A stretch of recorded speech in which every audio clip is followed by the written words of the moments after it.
All right, who's first? All right, first spring here at Utah. Grade how the offense progressed.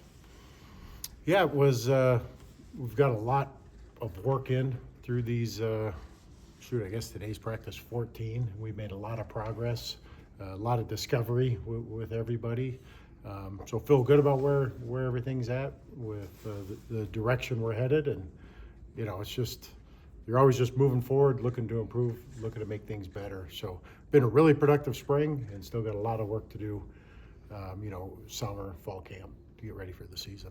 Where do you feel you've made the most progress, whether it be position group or individuals? Where do you feel you've improved, seen the most progress? The skill group overall, in terms of who's going to be catching the ball, was the most unknown, unsure, who's going to emerge out of that. So as the practices have gone on, that identity has been unfolding and guys have been emerging.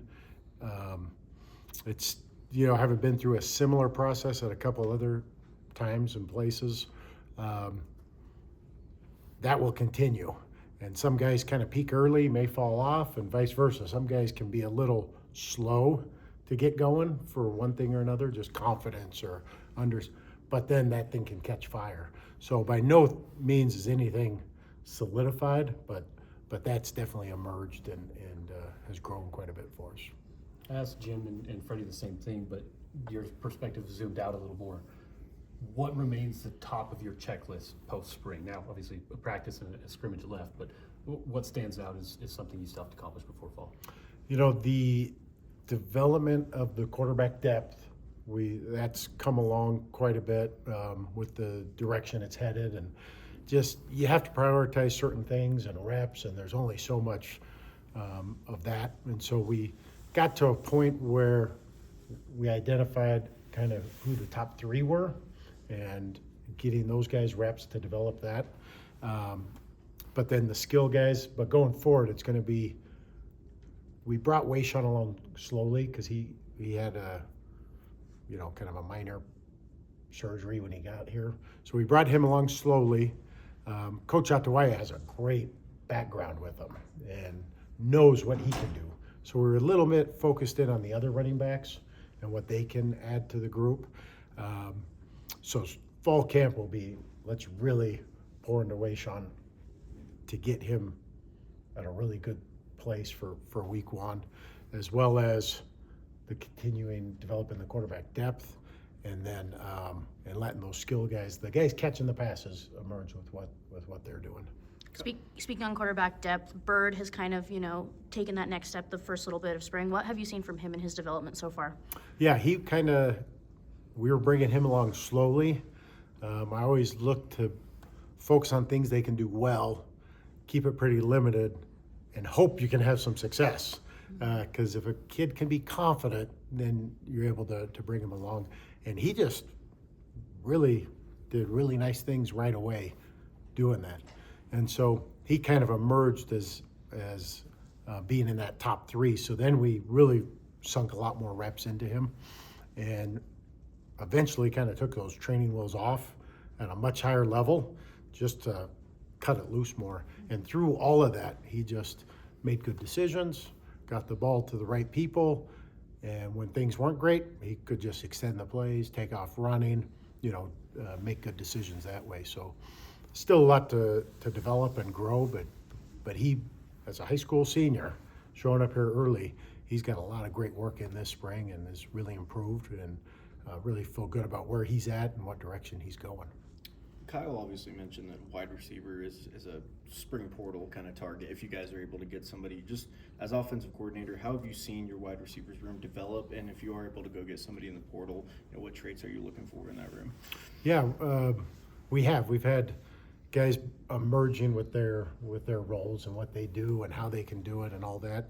It'd be nice to add in another kind of outside receiver who can stretch the field.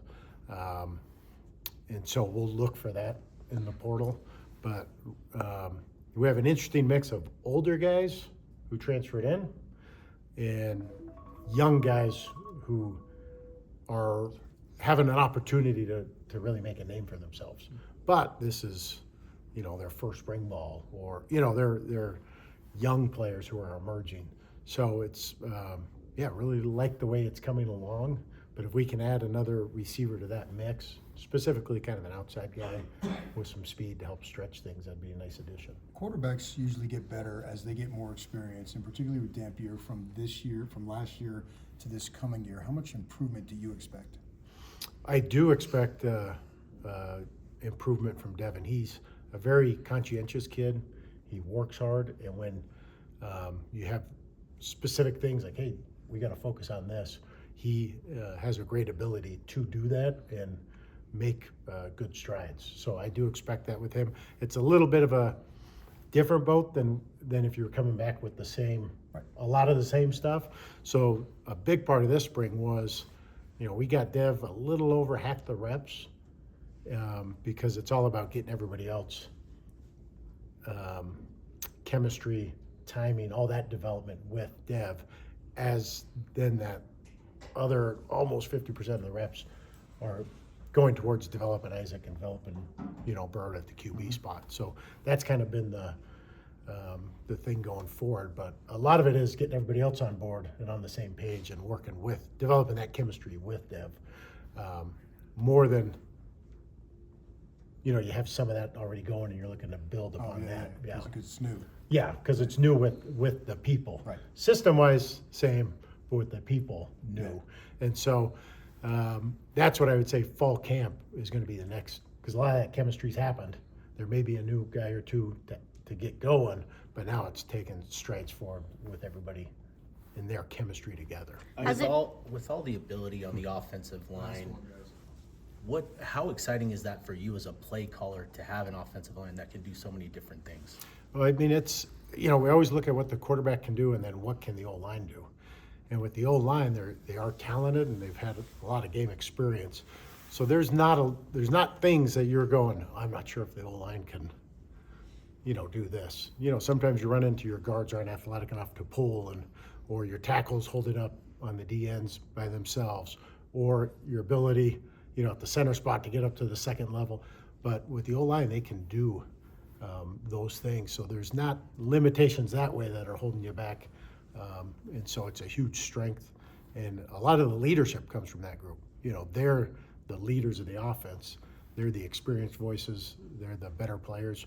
And they show up every day and practice hard and lead by example. So it's a huge positive for our offense.